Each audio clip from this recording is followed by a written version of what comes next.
Evidence नहीं था कि हम उसे प्रूव कर सके कि वो गलत है।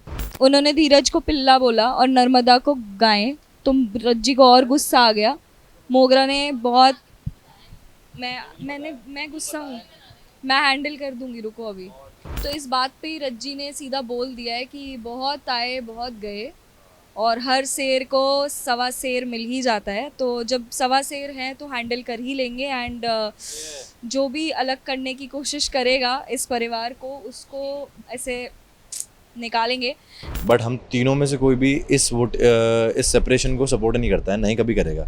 मैं पीस बनाने की कोशिश कर रहा हूँ, ये नेगेटिविटी घर में से हटाने की कोशिश कर रहे हैं, सबकी अपनी अपनी कोशिश जारी है। जैसे मेरे लिए वो रहा है जहाँ भानु माँ मुझे कह देती हैं कि आज के बाद कभी हमें माँ मत कहना। एक सीन वहाँ जहाँ मैं महादेव को आके भानु माँ के लिए सुना देती हूँ कि आपने हमारी माँ को जेल भेजा। बट एक जो फील होती है, माँ बाप को छोड़कर मैं आई हूँ और वो भी लड़कर आई हूँ। Hi, my name is Asim Khan. Hi, my name is Neha. Hi, I am Garvita Sadhwani and you are watching us on Bazooka. क्या बताना भाई, सॉरी।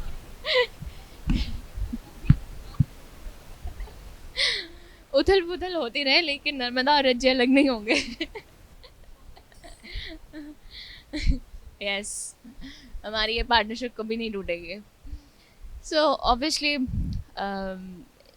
नर्मदा ने पहले ये ऑब्जर्व कर लिया था कि that something is wrong with मोगरा एंड उसकी पूरी फैमिली के साथ। एंड हमने कहीं ना कहीं विद्या माँ को भी आके बताया था हमने। लेकिन ऑब्वियसली हमारे पास कोई ऐसे एविडेंस नहीं था कि हम उसे प्रूव कर सके कि वो गलत है। एंड इवेंचुअली शादी हो गई है। घर में आने के बाद कुछ एक ऐसा इंसिडेंट हुआ है जहाँ पर रज्जी अपनी शादी को लेकर, जो कि सिर्फ हम 4 लोगों के बीच में ये था कि हम किसी को नहीं बताएंगे, और इवेंचुअली वो बात सबको पता चल गई है just because of Lajwanti aunty. उन्होंने इसके ड्रिंक में कुछ मिला दिया था। एंड नाउ पापा वर्सेस विद्या माँ हो चुका है। घर में कॉन्फ्लिक्ट हो चुके हैं बहुत सारे। अब जिनके हम आशु दादा ऑब्वियसली वो अपनी वाइफ की साइड लेंगे। केतु ऑब्वियसली पापा की साइड लेगा। उसको मतलब हम दोनों के बीच में भी काफ़ी सारी मिसअंडरस्टैंडिंग्स भी हुई हैं। और जैसे Dhiru obviously going against Rajji, because obviously उसको शादी तो नहीं करनी थी रज्जी से। एंड नाउ इट कम्स कि कौन सही है कौन गलत। और बड़ों के बीच में फर्स्ट टाइम घर में हमने लड़ाई देखी है महादेव और विद्या माँ के बीच में। सो कहीं ना कहीं सब बच्चे डरे भी हुए हैं। एट द सेम टाइम ये है कि जो जेठानी है, she is a mastermind, she wants to play game, she wants to take the charge of the house. और but Rajji and I will definitely do something about it. कुछ और क्या, यही बताऊँ? देख, हाँ,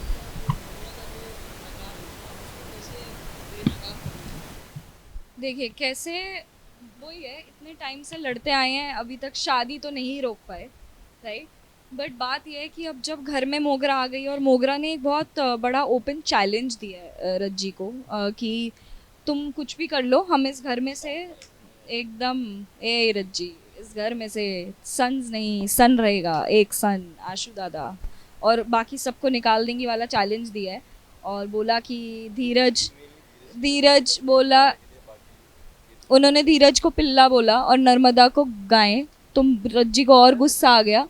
मोगरा ने बहुत मैं गुस्सा हूँ, मैं हैंडल कर दूंगी, रुको अभी।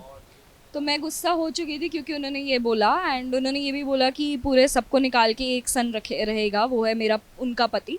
तो इस बात पे ही रज्जी ने सीधा बोल दिया है कि बहुत आए बहुत गए, और हर शेर को सवा शेर मिल ही जाता है। तो जब सवा शेर हैं तो हैंडल कर ही लेंगे। एंड जो भी अलग करने की कोशिश करेगा इस परिवार को, उसको ऐसे निकालेंगे। एंड ये थी कैरेक्टर की बात। ये थी कैरेक्टर की बात और ये थी स्टोरी की बात। अब कैसे करेंगे एग्जैक्टली तो मैं आपको नहीं बता सकती, बट बहुत कुछ होगा। एंड मस्ती भी करेंगे उसके बीच में, जैसे थोड़ी बहुत छेड़खानी नर्मदा रज्जी ने कल मोगरा के साथ किया, वो बहुत इंटरेस्टिंग सीन है जहाँ मोगरा की चाबी छीन ली है हमने और उसके साथ खेल रहे हैं, चाबी इधर उधर कर रहे हैं, और मोगरा ऐसे हो गई है कि कहाँ जाऊँ, मोगरा को मुर्गी कह रहे हैं।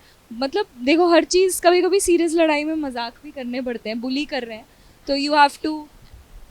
सबके घर में होता भी होगा। भाभीयों में ये हमेशा होता है। एक सही में देरानी जेठानी देरानी जेठानी की जो नोक झोंक है हम भी ले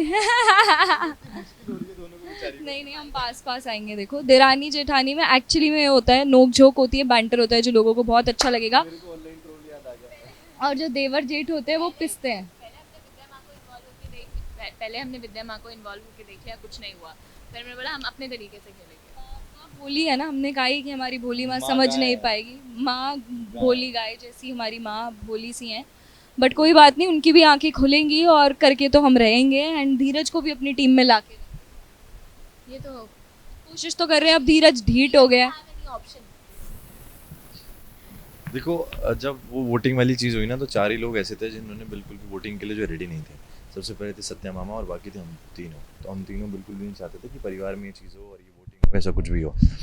तो अभी भी हम लोग सही और गलत की साइड पे अपने अपने पर्सपेक्टिव से चले गए हैं, बट हम तीनों में से कोई भी इस सेपरेशन को सपोर्ट नहीं करता है, नहीं कभी करेगा।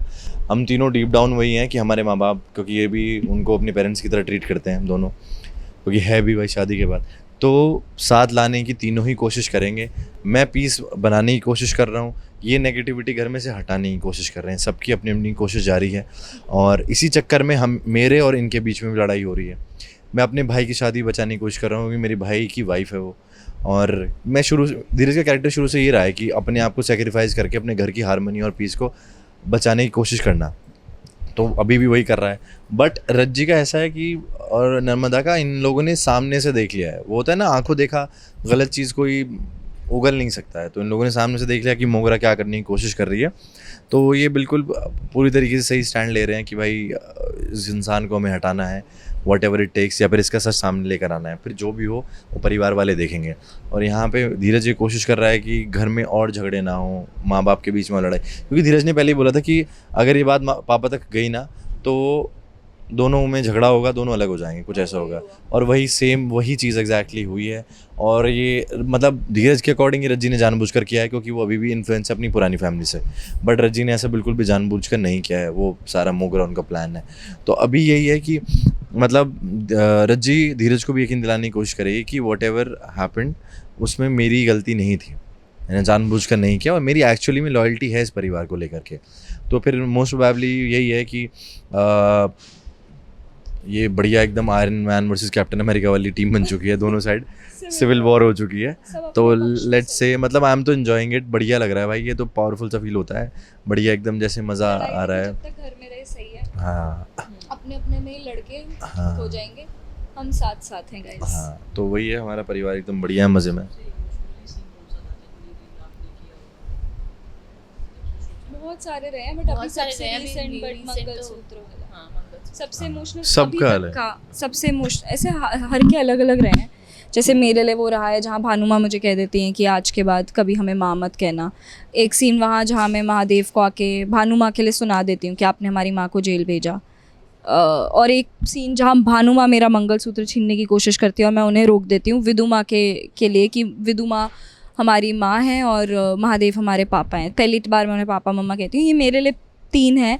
प्लस जो एक धीरज रज्जी का सीन है जहाँ वो पहली बार रज्जी का हाथ पकड़ता है और बोलता है। एंड देन नर्मदा के साथ भी है एक scene. See that's the thing कि there are so many, but अभी तक का सबसे बड़ा जो मेरे लिए शो का है, मुझे याद आ गया धीरज रज्जी वाला, देन आई वाज एक नर्मदा वाला भी एक। बहुत सारे हैं। देखो धीरज ने पहली बार रज्जी का हाथ पकड़ा, बोला कि हम तुम्हारे साथ हैं। नर्मदा भाभी ने के साथ मैंने कल ही एक सीन किया जहाँ वो कहती है कि हम साथ मिलके सब करेंगे, and you know she is like been my strongest pillar. So that is, I mean there are lot of scenes, but एक सीन जो अभी तक रहा है वो ये है कि महादेव विद्या जी का मंगलसूत्र छीनेंगे, और वो scene actually gave us all goose bumps. फटे हैं क्योंकि हम बहुत रोए हैं एंड सब लोग, एंड आई थिंक वो बहुत इमोशनल। पहले मैं इमोशनल सीन बताऊं क्या? एक चीज़ किरदार की, मेरे किरदार की, मतलब ऐसा तो कुछ भी नहीं है कि हाँ, अगर कोई कभी इल वर्ड्स वगैरह धीरज ने कुछ बोले हैं किसी भी लड़की के लिए या फिर किसी भी रज्जी के लिए, तो मैं वही चेंज करना चाहूँगा। But the truth is I am Iron man. The truth is कि रियल लाइफ में कोई भी 100% परफेक्ट नहीं होता है। जो रियल इंसान होता है उसको गुस्सा भी आता है, उल्टी सीधी बातें बोलता है और जा कर के अपोलोजाइज भी करता है. तो I believe the it's a complete character और रियल कैरेक्टर, और इंसान जैसा महसूस करता है वैसे ही, क्योंकि धीरज तो बहुत रियल रहा है भाई, अपने माँ बाप के लिए, अपने भाइयों के लिए, अपनी भाभी के लिए, रज्जी के लिए, बस वही है. और इमोशनल सीन मेरे लिए यार, मेरी मम्मी के साथ मैंने एक जो सीन किया था, वो खाना देने के लिए आती हैं, that was very heavy scene and beautiful scene. बहुत एग्जैक्ट. नर्मदा के साथ किया था मैंने एक सीन जिसमें इसको कोई एक्सेप्ट नहीं कर रहा होता है, पहली बार मेरे साथ जाकर के बोलता भाभी आपको इसमें वो कराएंगे, एक्सेप्ट कराएंगे. रज्जी के साथ भी मैंने बहुत अच्छे सीन करे हैं, बट एक दो सीन है जिसमें बैठी रो रही होती है, मैं इसके पास जाता हूँ, इसका हाथ होल्ड करता हूँ और इसको घर से बाहर जाने से रोकता हूँ. पापा के साथ है यार जिसमें वो मुझे घर से बाहर निकाल देते हैं, वो मुझे धक्का देकर के घर से बाहर निकाल देते हैं और मैं घर से चला जाता हूँ. तो वो भी बहुत एक एक्सट्रीमली, मतलब थोड़ा इमोशनली हाई सीरियल है हमारा, तो हर कैरेक्टर के साथ एक तो अच्छा इमोशनल सीन है. Yeah. What do I say? I think मेरे भी emotional scenes, to be very honest, मैं जब फर्स्ट टाइम इस घर में आई थी वो तो डेफिनेटली था कि जहाँ मैं, सब मेरे लिए बहुत अनजान है और मैं सिर्फ केतु को जानती थी. इन अ वे धीरू ने तो पहले से ही भाभी बोलना शुरू कर दिया था, बट यू नो एक जो फील होती है, माँ बाप को छोड़कर मैं आई हूँ और वो भी लड़कर आई हूँ, एंड फिर एक लड़की के लिए बहुत बड़ी बात होती है ये, तो वो एक इमोशनल सीन था. फिर केतु मेरे पास आता है, वो समझाता है मुझे, एंड देन विधु माँ के साथ बहुत ऐसे सीन्स हुए हैं जहाँ वो आके मुझे समझाते हैं कि नहीं तुम भी मेरी बेटी जैसी हो. एंड देन रज्जी के साथ इमोशनल सीन्स हुए हैं जहाँ वो यू नो भानु माँ को याद करके रो रही हैं. सो या I think that's the beauty of the show कि हर एक कैरेक्टर दूसरे कैरेक्टर के साथ उसके जो डायनामिक्स है वो डिफरेंट है, सारे कैरेक्टर्स. तो एक आई थिंक सबका जो बॉन्ड दिखाया है सबके साथ, that is very different and it is shown very beautifully. And everyone is standing for each other, that is the plus thing. वही है, I think just to wrap it up कि इस शो में बहुत सारी लेयर्स है, बहुत सारे रिश्तों के अलग अलग फ्लेवर्स हैं, and that's all thanks to Saurabh Tiwari sir and the makers of the show, because उनका ही फ्लेवर है जो वो शो में ऐड कर रहे हैं. एंड कई, इवन दो हमारा शो अडेप्टेड है, कई सारी चीज़ें साउथ के शो में ऐसी नहीं है, ये सब सौरभ सर के फ्लेवर्स हैं. आई थिंक उसके लिए we are very grateful. So thank you so much.